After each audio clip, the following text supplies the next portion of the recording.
¿Cómo opera una póliza de riesgos del trabajo en el caso de colaboradores, por ejemplo, que lo hacen de forma remota o en teletrabajo? La legislación especial en la materia reconoce que las lesiones cubiertas son aquellas generadas a causa y como consecuencia de las labores específicamente. Así que vamos a ver esta información de la mano de Alfonso Hernández Castro. Alfonso, buenas tardes, adelante.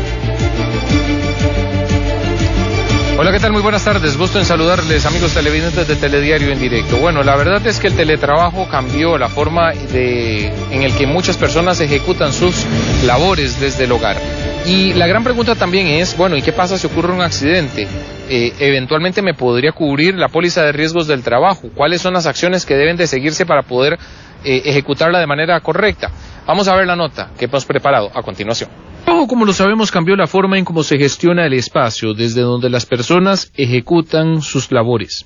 Hay quienes en su vida laboral han conocido más las formas de trabajo remoto que las labores presenciales en un centro de trabajo, sea esta la oficina, una planta u otros.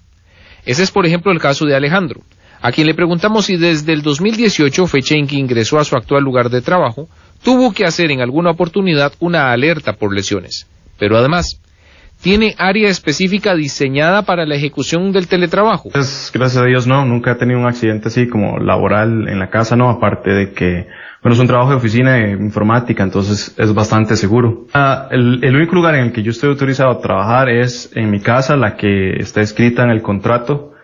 Dentro de la casa, pues, tengo que trabajar en un lugar que se preste, por ejemplo, no voy a ir a trabajar encima o cerca de la cocina, por ejemplo, sino que en un lugar que se preste, por ejemplo, la sala se podría prestar, o en mi caso tengo mi propia oficina en el hogar.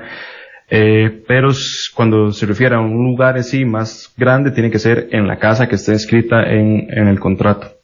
¿Qué pasa con las labores ejecutadas de forma remota y la aplicación de las pólizas de riesgos del trabajo? De acuerdo con el criterio legal, la operación de este tipo de garantías no cambia demasiado, pero es responsabilidad del patrono limitarlo adecuadamente. Algo que debe quedar claro es ese radio, por ejemplo. ¿A qué me refiero con ese radio de operación? Si la persona puede trabajar en su casa de habitación o puede trabajar, qué sé yo, en una zona alejada, Guanacaste, Limón, Punta Arenas, entonces si la persona está realizando el trabajo fuera del lugar donde está autorizado a realizar el teletrabajo, entonces el patrono puede indicarle al ente asegurador que la persona sufrió este accidente fuera del lugar que fue autorizado. Entonces ya el ente asegurador se encargará de determinar si aplica o no aplica la cobertura de la póliza, porque el patrono está en obligación por ley de otorgar la boleta.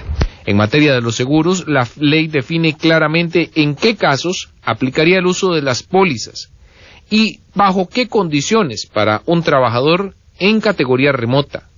Existe la ley 9738, que es la ley que regula el teletrabajo en Costa Rica, y en el artículo 10 de esta ley se vuelve a identificar no solamente la dependencia del Código de Trabajo para el análisis de todo lo que tiene que ver con riesgos del trabajo, sino que también dice que los accidentes que serán cubiertos en teletrabajo son aquellos que ocurran como a causa o como consecuencia de la labor que ejecuta el teletrabajador.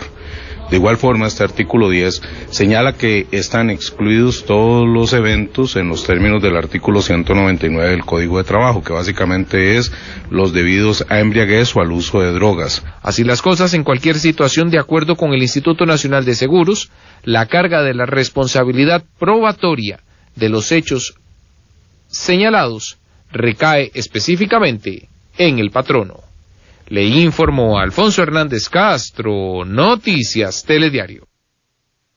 Lo más importante, sin duda alguna, en este tema es que las personas tengan claro que, más bien, no solo las personas tengan claro, sino que los patronos dejen establecido el área específica en el cual la persona puede ejecutar el teletrabajo, y de esta manera se logran delimitar, entre otras cosas, la posibilidad de ocurrencia de lesiones que podrían llegar a ser objeto de reclamo ante las autoridades, y por supuesto también para usted como trabajador se conviertan en un dolor de cabeza porque efectivamente determinen que no le corresponde la cobertura respectiva. Esta es la información que yo les tengo a esta hora. Continuamos con más de Telediario en Directo desde el estudio principal. Muy